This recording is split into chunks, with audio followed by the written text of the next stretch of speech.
Timnas Bahrain melalui federasi mereka BFA, nampaknya ketakutan ketika melakoni laga awal melawan Timnas Indonesia pada Maret tahun 2025 mendatang.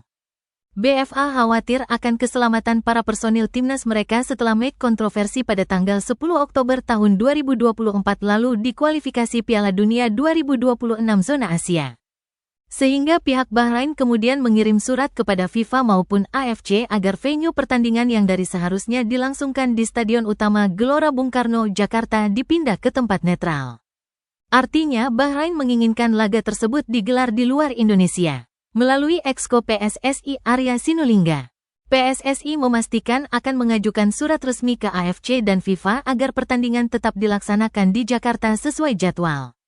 Arya menegaskan Indonesia akan menjamin keamanan tim tamu, baik di dalam maupun di luar lapangan. Dia juga menekankan Indonesia dikenal sebagai negara yang ramah terhadap tamu dan sukses menyelenggarakan berbagai event internasional sebelumnya. Arya juga menyatakan bahwa netizen Indonesia, meskipun aktif dan vokal di media sosial, tetaplah ramah dalam kehidupan nyata. Dia berharap FIFA dan AFC memahami bahwa masyarakat Indonesia terbuka dan menerima tamu dengan baik.